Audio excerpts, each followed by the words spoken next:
आपका मेरा चैनल आत्मसम्मान में स्वागत है। आज हम लोग सिंधु घाटी सभ्यता की नगर योजना पर चर्चा करेंगे।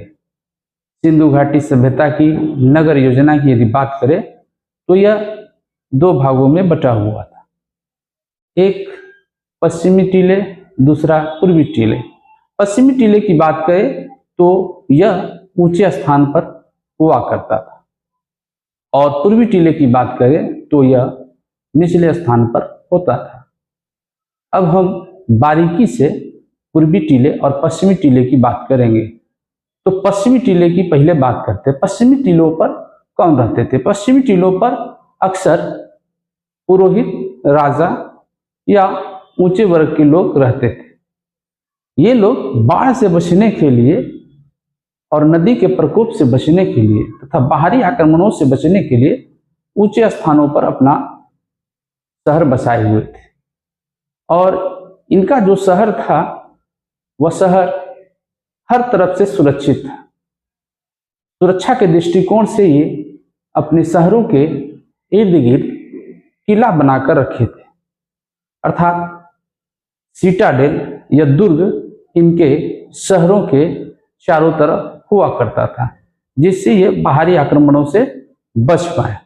प्रशासनिक एवं धार्मिक की बात करें तो प्रशासन और धार्मिक केंद्र भी पश्चिमी टीलों में ही पाया जाता था और यहाँ से ही धार्मिक गतिविधियों का या प्रशासन का नियंत्रण रहता था, क्योंकि ये सारे चीज ऊंचे वर्ग के लोगों के पास ही होता था।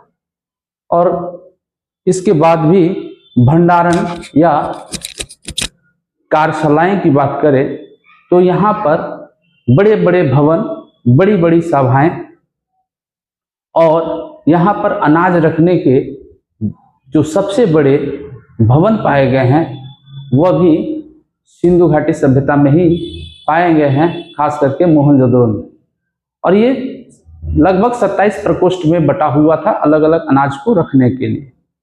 यदि उस नगर योजना की बात करें जो कि पश्चिमी टीलों पर बसा हुआ था, उसकी जल की निकासी यानी जो नाले होते थे वह बेहद ही अच्छे और सुनियोजित ढंग से जाल के तरह बिछे हुए थे। सड़कों की बात करें तो सड़कें एक दूसरे को 90 डिग्री पे काटती थी और सड़कें 30 फीट चौड़ी हुआ करती थी। इनके जो घर होते थे वह तंग गलियों में खुलती थी और इनके जो मुख्य द्वार तंग गलियों में खुला करते थे, लेकिन इनके जो रास्ते होते थे वो जाकर जो तंग गलियां हैं वो मुख्य रास्ते से जाकर मिल जाते थे। जब भी रास्ते एक दूसरे को क्रॉस करते थे तो 90 डिग्री का कोण बनाते थे और इसे ग्रिड पद्धति भी कहा गया है। यह जो नगर था योजनाबद्ध था। योजना से ही इस नगर को सुनियोजित ढंग से बसाया गया था।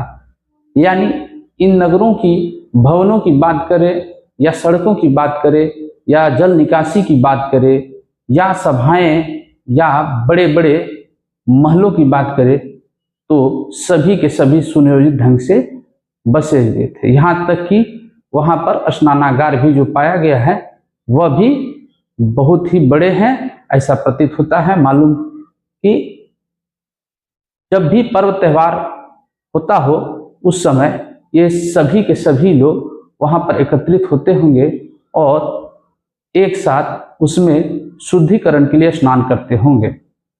और उस स्नानागार के पास में 3-4 भवन भी मिले हैं और ये माना जाता है कि यहाँ पर पुरोहित वर्ग के लोगों का आना जाना लगा रहता था और ये लोग इसका इस्तेमाल वहाँ पर कभी विश्राम करने के लिए या अन्य कार्यों के लिए या अन्य कर्मकांडों के लिए जो है इस्तेमाल करते थे।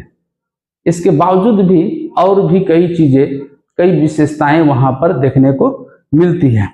यदि व्यापार की भी बात करें तो व्यापार की दृष्टिकोण से यह जो पश्चिमी टीले थे वह भी नियंत्रण करता है। जैसे कि पहले भी कह चुके हैं कि धार्मिक का भी केंद्र पश्चिमी टीले में था, व्यापार का भी केंद्र पश्चिमी टीले में था, यानी सारे व्यवस्था का केंद्र ही पश्चिमी टीले में था। पूर्वी टीले, अब हम लोग बात करेंगे पूर्वी टीले। पूर्वी टीले में कौन लोग रहते थे? पूर्वी टीले में यदि हम बात करें तो जनसाधारण लोग रहते थे। वहां पर कोई भी ऐसे वर्ग के लोग नहीं रहते थे जो काफी पैसे वाले हों, काफी अमीर हों, ऐसा कुछ भी नहीं था। लेकिन उन लोगों का घर भी बेहद ही सुनियोजित ढंग से सजा हुआ था। उनकी घरों की बात करें तो उनके घर जो होते थे वह आंगन के में ही कुआं होता था, एक स्नान करने का अलग से बाथरूम जिसको बोल सकते हैं वो होता था, और घर के सामने जो मुख्य द्वार है उसके सामने एक ईंट का बना हुआ दीवार होता था, जिससे बाहर के लोग अंदर की तरफ झांक ना सके, देख ना सके, इस तरह का व्यवस्था था।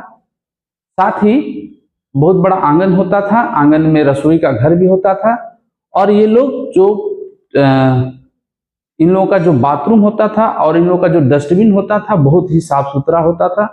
साथ ही इनके जो जल का निकासी होता था वह भी सुनियोजित ढंग से हुआ करता था। तो ऐसा नहीं है कि जो जनसाधारण थे उनका जीवन यापन करने की जो पद्धति थी वह बहुत ही लो कैटेगरी का था, ऐसा कुछ भी नहीं था। लेकिन फिर भी ये लोग कौन होते थे? ये लोग किसान होते थे, मजदूर होते थे, व्यापारी होते थे, छोटे छोटे शिल्पकार होते थे, ये इन लोगों में पाया जाता था। इन लोगों की यदि बात करें तो ये लोग कृषि करते थे। व्यापार की बात करें तो ये लोग व्यापार में ज्यादा से ज्यादा जुड़े हुए रहते थे, क्योंकि पश्चिमी टीलों में क्या होता था, इसका नियंत्रण होता था, लेकिन ज्यादातर गतिविधियां पूर्वी टीले में देखने को मिलती थी। साथ ही ये लोग जो है व्यापार के साथ साथ कृषि, पशुपालन, इन सब में भी ध्यान देते थे, और जीवन जो है इनका जीवन बहुत ही संपन्न था।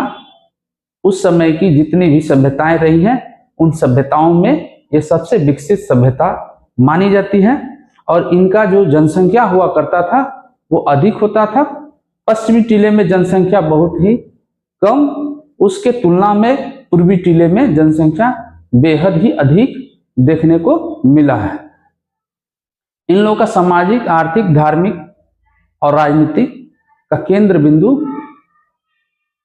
भले ही पश्चिमी टीले में रहे हों, लेकिन इन लोगों का संख्या की यदि बात करें, जनसंख्या की बात करें, इन सभी चीजों में, गतिविधियों में पाए जाने वाले लोगों की बात करें तो वो ज्यादातर पूर्वी टीले में देखने को मिलते थे।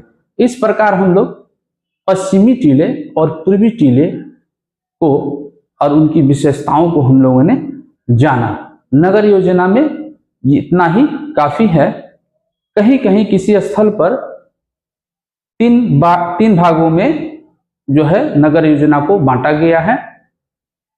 एक पश्चिमी टीले, एक मध्य टीले, एक पूर्वी टीले, वो एकाध स्थान पर देखने को मिला है।